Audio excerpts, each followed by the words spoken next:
City. Love Shots on Radio City 91.1 FM. మనుషులు విధి చేతిలో కీలుబొమ్మలు.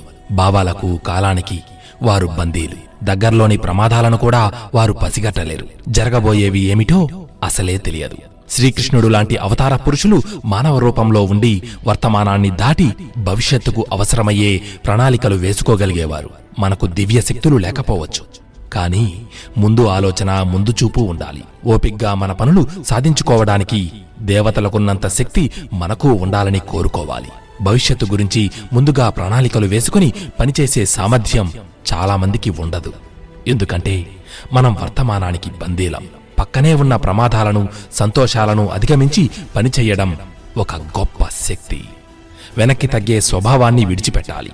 కళ్లకు కనిపించేదానికన్నా భవిష్యత్తులో గొప్పవి జరగబోతున్నాయని ఊహించడం నేర్చుకోవాలి. సాధారణంగా మనం తప్పులు చేయడానికి కారణం మన దగ్గరగా ఉన్న ప్రమాదాలకు భయపడటం, దూరంగా ఉన్న ప్రమాదాలను పట్టించుకోకపోవడం. వాటిని గాని మనం ముందుగా ఊహించి అంచనా వేయగలిగితే చాలా పొరపాట్లను నివారించవచ్చు.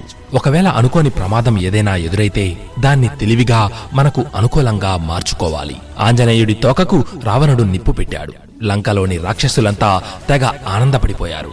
ఎందుకంటే హనుమంతుడు కాలి బూడిదైపోతాడని. కాని అలా జరగలేదు. లంకనే తన తోకతో తగలబెట్టాడు హనుమంతుడు.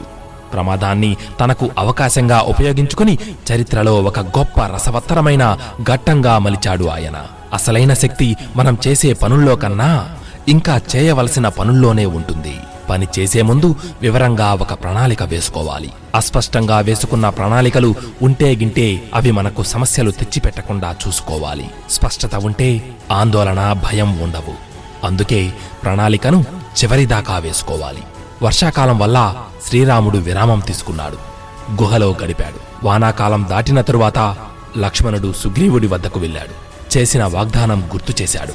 చేసిన మేలు మర్చిపోవద్దని చెప్పాడు. సుగ్రీవుడు సుఖాల్లోంచి బయటకొచ్చాడు. హనుమంతుడు, అంగదుడు తదితర వీరులందరినీ సిద్ధం చేశాడు. అన్ని వైపుల నుంచి సీతాన్వేషణకు ప్రణాళికలు రచించారు. సీతమ్మ వారిని కనుగొని చివరకు శ్రీరామ పట్టాభిషేకం అనే అద్భుతమైన ముగింపు ఇచ్చాడు హనుమంతుడు. మిత్రమా, పనులు ప్రారంభించేటప్పుడు వ్యవహారం నడిపేది మనం. వాటిని ఒక పద్ధతిలో నడిపించేది మనమే. ఒకసారి అవి ప్రారంభమయ్యాక చాలాసార్లు అవే మనకు దారి చూపిస్తాయి, మన లక్ష్యాన్ని నెరవేరుస్తాయి. ఇది అక్షర సత్యం. Radio City Podcast. Radio City.